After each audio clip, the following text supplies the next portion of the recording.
Olá, meus queridos, tudo bem com vocês? Bem-vindos à nossa aula de Geografia, a aula do 8º ano, a aula número 9. Eu sou a professora Flaviane. Não deixem de ter em mãos materiais para vocês irem anotando ao longo da nossa aula e vamos começar.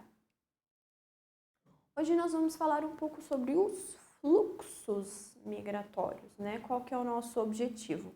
Ordenar esses fluxos migratórios dentro e fora do Brasil ao longo dos anos. Então, o que são, né, os fluxos migratórios? Essa entrada e saída, né, de onde vem, para onde vão, né, os migrantes aqui do nosso país. A migração ela ocorre desde o início da história da humanidade, né, e consiste na mobilidade espacial da população. Ou seja, né, a gente poder trocar de estado, país, região, domicílio, é nós nos deslocarmos no espaço, a gente ter essa liberdade de ir e vir. Os fluxos eles ocorrem, né, por diferentes motivos, principalmente, né, em uma ordem econômica, né, a gente buscar um outro local que melhor atenda às nossas necessidades econômicas ali, uma questão política e questões culturais também. Houveram, né, importantes fluxos internacionais com destino aqui ao nosso país e os principais, né, foram, né, dessa imigração, que é essa entrada de estrangeiros, foram dos portugueses, dos escravos, né, dos italianos, dos alemães, dos japoneses e alguns outros asiáticos. Então, ali dentro ali do século XVIII, XIX e início do século XX, a gente teve esses fluxos migratórios, aqui as pessoas entrando dentro do nosso país. E eles foram importantes, porque eles ajudaram, né, no povoamento, na formação, né, do povo hoje brasileiro. As migrações internas, também chamadas de migrações interregionais, representam as dinâmicas dos fluxos migratórios existentes no interior de um dado território. Então, é a população migrar dentro do próprio país, no caso aqui dentro do próprio Brasil. No caso do Brasil, é possível identificar alguns vetores, né, partidas ali, né, vetores migratórios que se manifestaram no período colonial, mas que se intensificaram a partir do início do século XX. Por que no período colonial? No período colonial estavam sendo descobertos, né, minérios, por exemplo, o ouro, diamantes. A gente teve a questão dos ciclos econômicos, né, que a gente já viu ali os ciclos econômicos. Então, esses ciclos, né, os fluxos econômicos, eles também ordenaram os fluxos migratórios. Por quê? As pessoas iam para onde o dinheiro estava acontecendo. O que se pode notar é que esse processo esteve sempre ligado à dinâmica econômica do país, mas que a composição estrutural também exerceu uma importante influência. Inicialmente, os sistemas de transportes não eram muito avançados, assim como a estrutura das rodovias, ferrovias, né, não possibilitava esse deslocamento em massa por parte da população. Então, quando houve, né, ali no início da industrialização, vocês lembram que a gente comentou sobre o café e como ele auxiliou na industrialização do país? Então, isso proporcionou um melhor avanço, né, na estrutura do país. Então, as pessoas puderam se locomover de uma forma mais facilitada, né, dentro do nosso território. Então, isso intensificou, potencializou esses fluxos migratórios dentro do país. As baixas condições de vida, né, em partes do território aqui, a predominância do trabalho escravo em alguns períodos da nossa história, também funcionaram como um dificultador para a ocorrência de grandes fluxos migratórios. Então, as pessoas, né, principalmente ali na época do Brasil colônia, elas não tinham condições, né, de estar migrando toda hora. Não era fácil, não era economicamente viável também, né? Então, isso, a princípio, né, não ajudou, né, tanto nesse fluxo interno. Já durante os séculos aqui, 17, 18, a intensa busca por metais preciosos, né, desencadeou outros fluxos, né, fluxos maiores ali, com destino a Goiás, Mato Grosso e principalmente Minas Gerais. Em seguida, na sequência ali do ciclo do ouro, a gente teve o ciclo do café, então as pessoas foram, né, para as cidades do interior paulista, principalmente ali os migrantes nordestinos. Então, como a gente já, né, ao longo aqui, a gente está construindo aqui esse pensamento, os ciclos econômicos eles foram facilitadores, favorecedores, né, dessa questão migratória dentro do país. o principal vetor das migrações no Brasil foi o Nordeste, porque o principal vetor foi o principal ponto de saída de pessoas para o restante do Brasil, principalmente ali para as regiões Sudeste e Sul, notadamente as grandes metrópoles como São Paulo, Rio de Janeiro, Campinas, que também é em São Paulo. Esse fluxo, né, de sair do Nordeste e ir para essas regiões ali se iniciou no século XIX, mas se consolidou, né, ao longo do século XX, quando o Nordeste conheceu o seu declínio econômico e o Sudeste se industrializou, né, a partir das infraestruturas herdadas da economia cafeira da região. Então vamos dar uma olhadinha no mapa. Aqui, ó, na década de 1950 a 1960, ó, o fluxo, o vetor, né, no Nordeste, aqui saindo para as regiões Sul, Sudeste, e também aqui para essa região aqui, ó, mais do Amazonas, aqui para o interior. Por quê? Lembram lá do ciclo da borracha e tudo mais? Então, ali as pessoas também estavam indo. Já nas décadas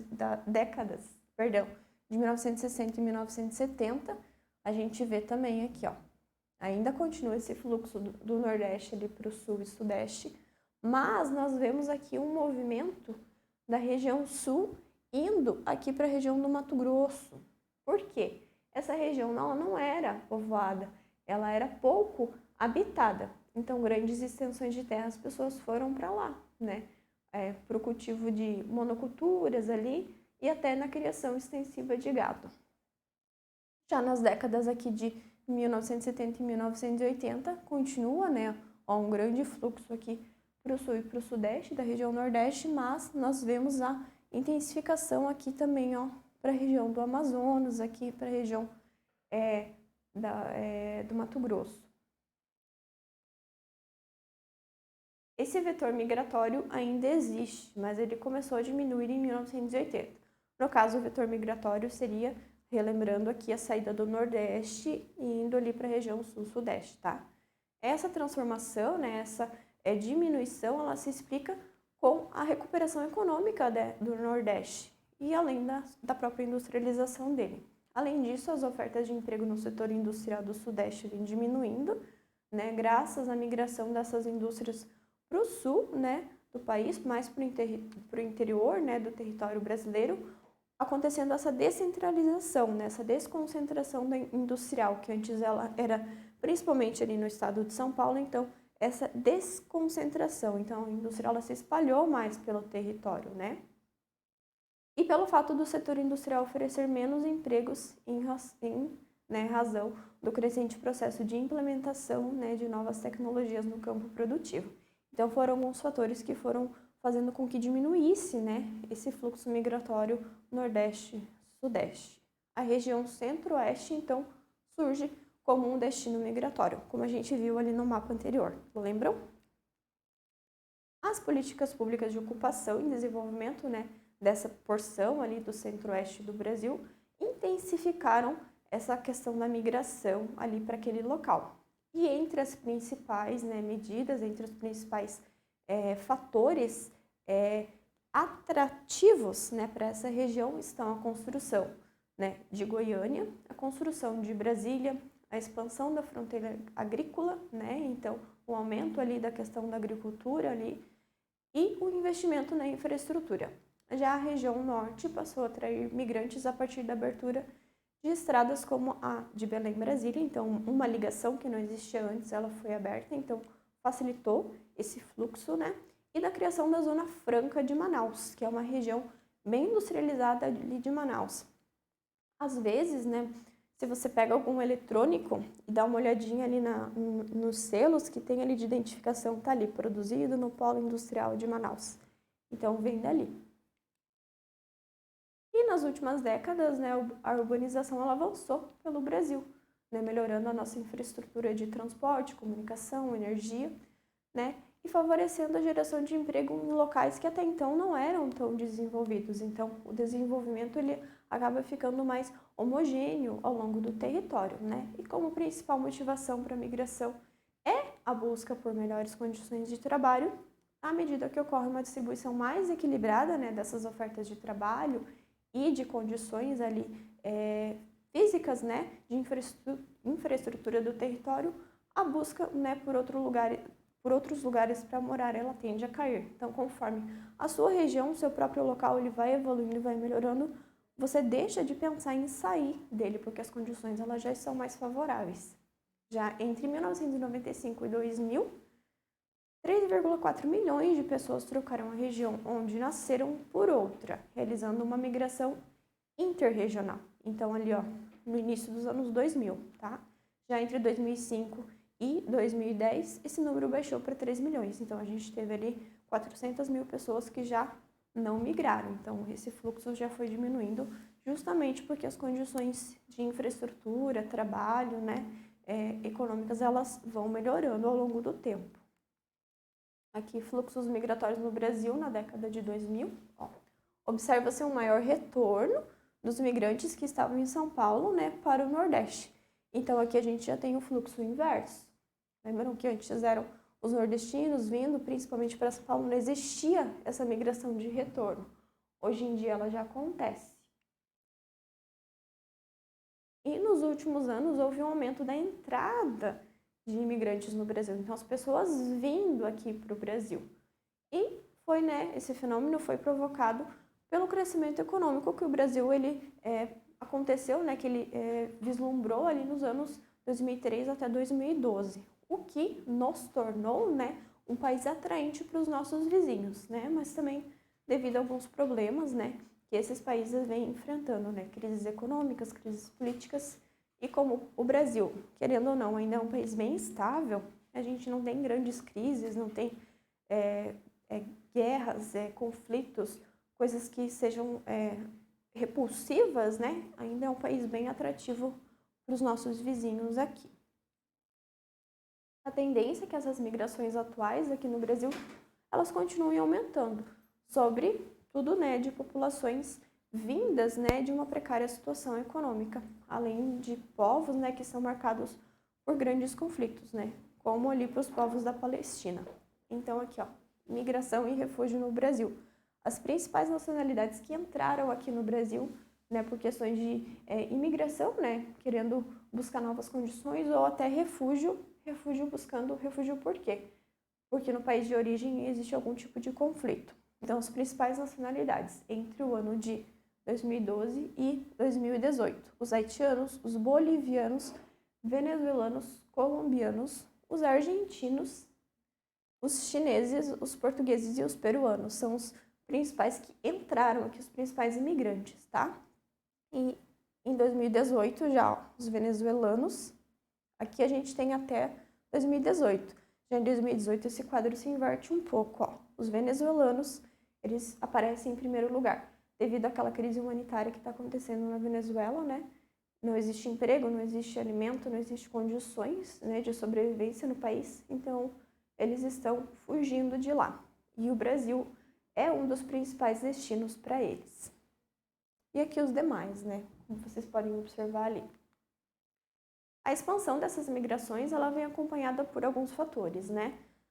A gente recebe mais pessoas, mas também alguns fatores acabam aumentando ali. A xenofobia, né? Apesar da gente ser conhecido como um país receptivo, ainda, né, acontecem essas questões de xenofobia. Relembrando o que é xenofobia aqui, é aversão ao estrangeiro. É você não gostar daquilo que vem de fora, não gostar, no caso da pessoa que vem de fora. Acreditar que aquela pessoa vai roubar o seu emprego, vai roubar o seu lugar na sociedade, vai tomar o seu lugar de alguma forma e você tem repulsa, você tem aversão por ela e você expressa isso de forma violenta, violência física mesmo, uma violência verbal, né? E isso acontece aqui no Brasil também. Então, um aumento da xenofobia, né, com a vinda desses imigrantes, acaba acontecendo. Condições de vida precárias, né, para esses imigrantes. Muitos deles, eles chegam aqui sem nada, né, atravessam fronteiras ali a pé, e eles não têm condições ali de iniciar uma vida aqui dentro do país. Então, eles acabam ficando em condições precárias, né, na vida, né, quando eles chegam aqui. O que acontece, né? Acabam virando pedintes, né? Eles dormem em barracas, dormem ao longo das estradas, em praças. Então, essas condições de vida precária, elas acabam acontecendo inicialmente para esses migrantes que vêm para cá. aumento do tráfico de pessoas também, isso acontece. Muitas vezes as pessoas, elas chegam em um determinado local com a promessa de emprego, com a promessa de uma vida melhor, mas elas chegam ali para trabalhar como escravas ou elas são traficadas para um outro país. Não pensem, gente, que isso não acontece, que o tráfico de pessoas ali, o tráfico humano, é uma coisa que ficou ali no passado. O tráfico de pessoas, o tráfico humano é o terceiro maior tráfico do mundo. Ele perde apenas para o tráfico de drogas e de armas. E o terceiro maior tráfico no mundo é o tráfico de pessoas. Então, ele acontece. Então, esse aumento do tráfico de pessoas, né, acontece devido a essas questões ali. Com o Brasil tornando-se um novo centro de atração de imigrantes ilegais, aumenta o número do tráfico de pessoas. Né, o governo ele se esforça para investigar e punir, mas é um esquema muito bem armado, tá? Né, já quanto à saída dos brasileiros, existem 3 fluxos, né, que merecem destaque. Então, aqui a gente comentou um pouco sobre as pessoas que chegam no Brasil e por que elas vêm para cá, tá? E agora a gente vai comentar um pouco sobre a saída dos brasileiros. Então, o primeiro fluxo, né, migratório de pessoas saindo, ele aconteceu com os sulistas e os paulistas, que nos anos ali de 1950 e 1970 eles migraram para o Paraguai e ficaram conhecidos como brasiguaios, né? Eles foram em busca de terras mais baratas, tá? O segundo fluxo foram os descendentes dos japoneses, que por conta da crise no Brasil ali nos anos 1980, eles resolveram ir para o Japão. Então, os antecedentes deles, eles vieram para o Brasil e eles resolveram sair do Brasil. Essa migração, ela não é definitiva, tá? Muitas vezes eles vão para lá, trabalham, e lá o trabalho também não é muito melhor do que tem aqui no Brasil, né? Um trabalho insalubre, uma remuneração baixa, e eles acabam voltando, tá? Depois de um tempo, porque eles veem que não é tão melhor assim como eles pensavam que era saindo aqui do país. E o terceiro fluxo, né? Que ali a partir dos anos 90, foi quando os brasileiros foram tentar a sorte nos Estados Unidos. E é o fluxo mais famoso que a gente tem, né? E o que aconteceu? Com isso, atualmente, os 3 países com maior número de imigrantes brasileiros são os Estados Unidos, o Paraguai e o Japão, devido a esses 3 fluxos aqui, tá?